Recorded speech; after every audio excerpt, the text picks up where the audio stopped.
बंदों गुरुपद कंज कृपा सिंधु नर रूप हरि महामोहतम पुंज जासु वचन रवि कर्म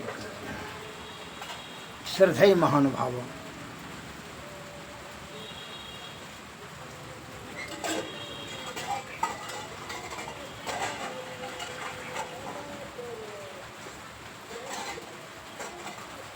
अवसान बात सततम यदा न मनुते मनः अमनस्ता तदो देति परम उप सम प्रदाह। अर्थात मन जब वासना विहीन होकर विषयों को ग्रहण नहीं करता है तब मन का अस्तित्व नष्ट हो जाता है और परम शांति का उदय होता है। जब तक मन विषयों से आसक्त रखता है तब तक नाना प्रकार का आपको दुख सुख होते रहेगा और आपकी जो है कर्म कुकर्म सुकर्म ये सब के चक्कर में आप फंस करके नाना प्रकार का को कार्य करते रहेंगे।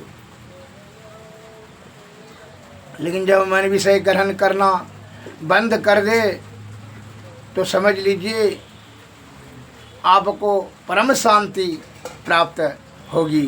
क्या मन के कारण से ही आदमी मन ही विषयों का मालिक है, मन ही आपको बेचैन करता है। मन बड़ा चंचलमान है, बड़ा गतिमान है, बड़ा दुखदानी है और विषय की तरफ जो है यह आसक्त करने वाला मन ही है। और मन ही जब शांत आपका हो जाए तो परम सुख आपका निश्चित हो जाएगा। फिर सब किसी प्रकार का कोई चिंता नहीं रहेगा। तब कहे कि चिंता का जब सभी होगा ही नहीं तो फिर दुख करने का प्रश्न ही नहीं पैदा है। आपको ईश्वर के प्रति स्वयं श्रद्धावान होकर करके आप ब्रह्म प्राप्ति करने में ही लगेंगे। एक मैं लघु कथा बता रहा हूँ। जो भी भगवान करते हैं अच्छे ही करते हैं। मिस्र के एक भगवत भक्त गृहस्थ की झोपड़ी वन के समीप में था। ईश्वर भक्त का एक झोपड़ी अपने पति पत्नी के साथ में वन के निकट में ही था, वहीं रहते थे। वह एक ठो बैल रखता था और कुत्ता और तोता। बैल से जो है वस्तु जो है उस पर जो है इधर उधर से जा कर के कमाता फिरता था, सामान बेच करके उसी से जीव को उपार्जन। दो ठो जीवे था, पति पत्नी और ईश्वर भक्त थे, ईश्वर का भक्ति करते रहते थे। मन उस भक्त का मन धीरे धीरे शांत हो गया था, ईश्वर में पूर्ण श्रद्धा और विश्वास हो गया था, दृढ़ संकल्प हो गया था। ईश्वर के प्रति उनकी श्रद्धा और विश्वास असीम हो गया था। एक दिन संयोग से क्या हुआ कि जो है बाघ ने रात में बेलवा को आकर के शिकार कर लिया, मार करके उसको खा लिया। अब जो है अब संयोग की बात हुई कि उसी दिन जो है सुगवा भी उड़ करके भाग गया, कुतबा भी लेटपोट होकर करके मर गया। तो उसकी पत्नी बोली कि देखिए कितना घटा, अब कैसे खाइएगा, कैसे जीवन यापन होगा। बेलवा था तो उसके ऊपर सामान लाद करके जाते थे, बेच बाच कर करके अपना गृहस्थ चलाते थे। अब क्या कैसे होगा, क्योंकि सब ईश्वर जो करते हैं वो अच्छे करते हैं, ईश्वर पर भरोसा रखो। कहा आप तो अनावश्यक बात बोलते हैं, जब कमाएंगे नहीं तो खाएंगे क्या। तो उनको जो है पर ईश्वर पर विश्वास नहीं था उनकी पत्नी को, इसलिए बड़ा चिंताग्रस्त थी और दुखी थी।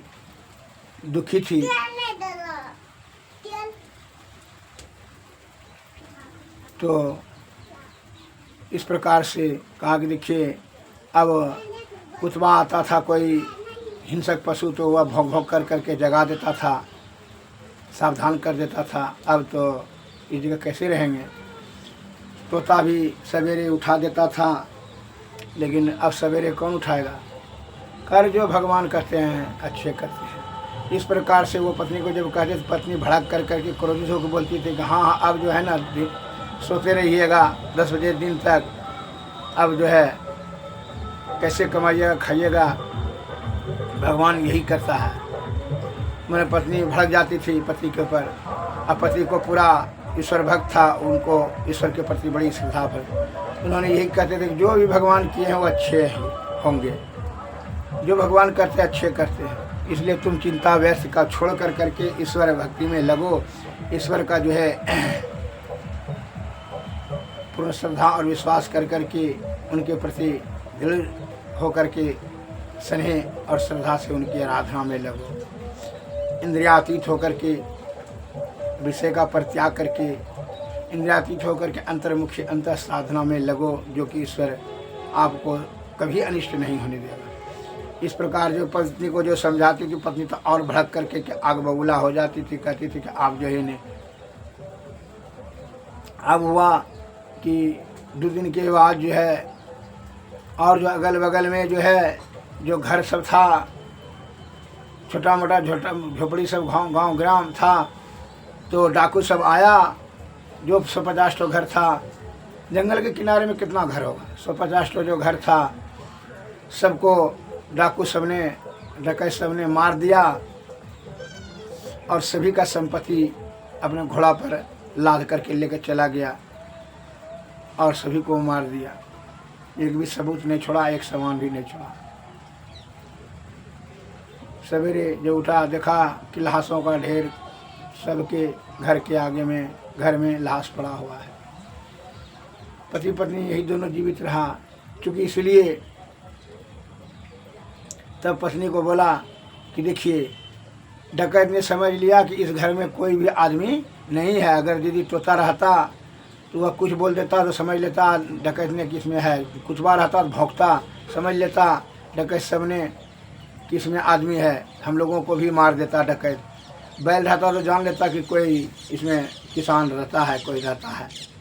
इसलिए अगर यदि वह तीनों में से कोई नहीं था, इसलिए आज उसी के चलते जो है हम दोनों जीव का प्राण बचा। इसलिए ईश्वर का लाख लाख धन्यवाद करो।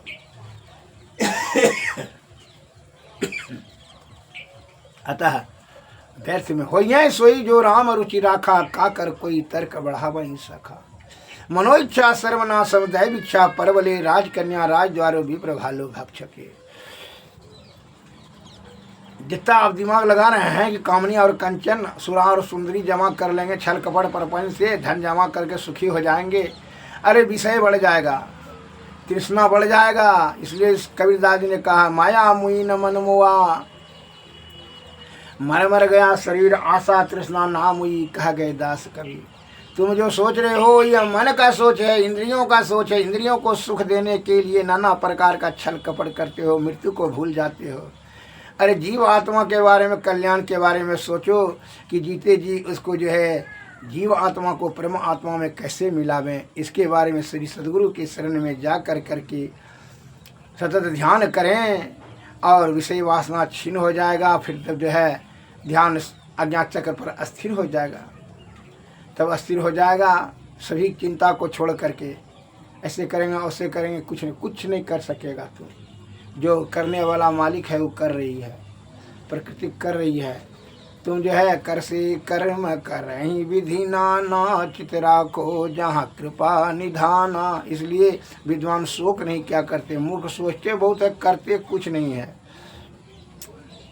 बड़ा विषय भोगी होता है मूर्ख। व्यर्थ का चिंता का जो है ना पहाड़ अपने माथा पर जमा कर, जैसे लगता है कि उसी के बल पर जो है संसार चल रही है। बहुत से बकवास करने वाला कहेगा कि नहीं कमाएंगे तो खाएंगे कैसे, तो उसको माँ के पेट में जब था तो उस आस्तन में, माँ के आस्तन में दूध कैसे दिया, कैसे आया, किसने दिया, यह उसको कभी सोचा है? नहीं सोचा है। Everything melts before that internal radiance. जो प्रबल जिज्ञासु उनकी सभी समस्याओं की समाधान अंतःकरण इंद्रियों में है। तो आत्मा में ज्ञान रहेगा तभी न समाधान होगा जी। आत्मा में ज्ञान है ही नहीं, समाधान कौन जी होगा। तो वह छल कपट परपन से इंद्रिय सुख को तृप्ति कराने के लिए नाना प्रकार का पाप जमा कर देता है। उसके विषय की आसक्ति हो जाने के कारण से जीवात्मा की दुर्गति होता है, अधोगति में चले जाए। 83 लाख योनि में जो है जन्म जन्मांतर के चक्कर में फंस कर करके ये नाना प्रकार का दुख जो है ये जीवात्मा भोगते रहता है।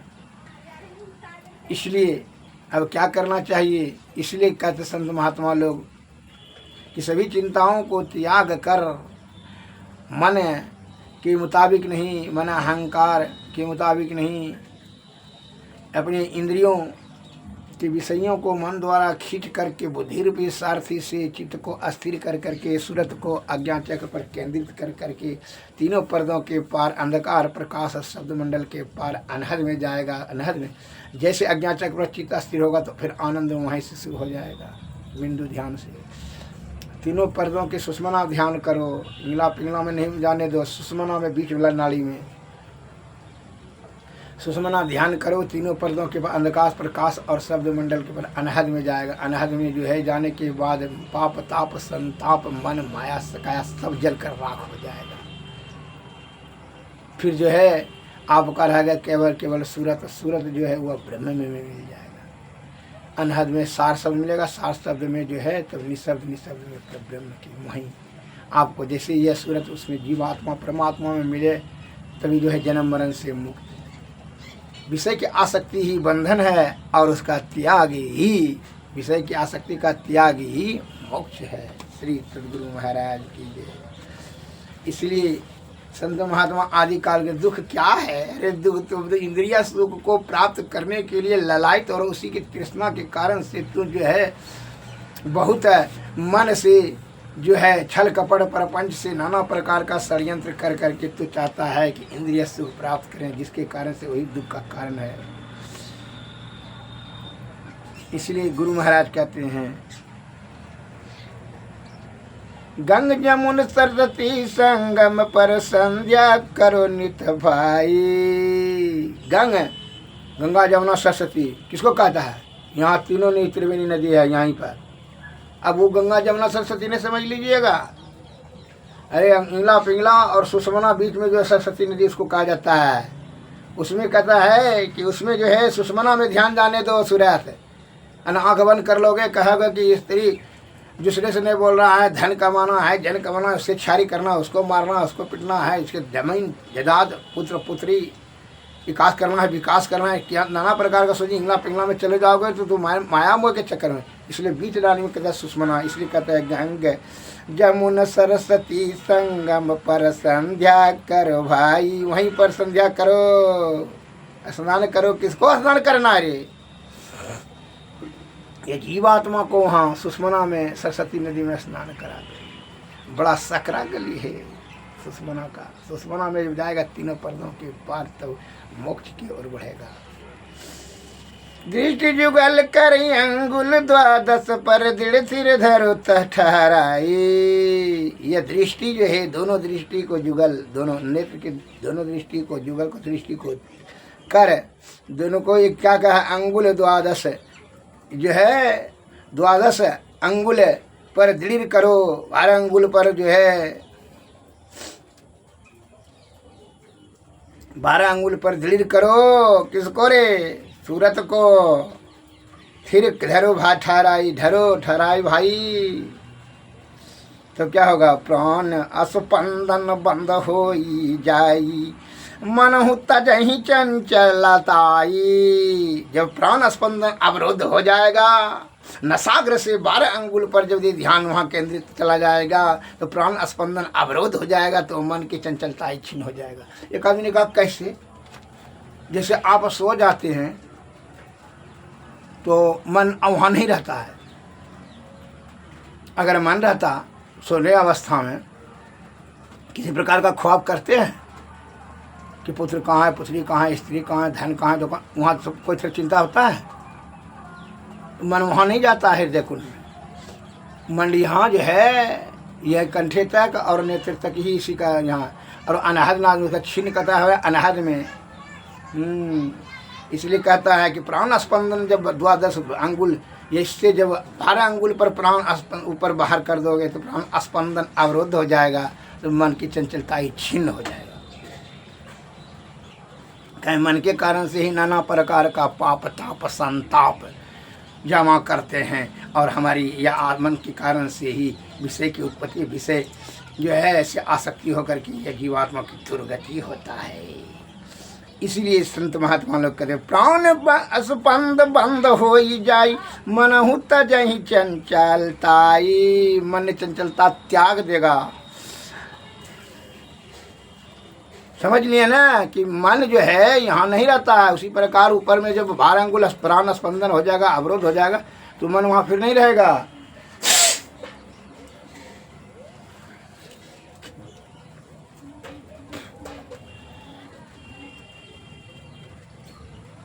अनहु अनहु से अनुरूप ब्रह्म संग सहज ही सुरति मिलाई।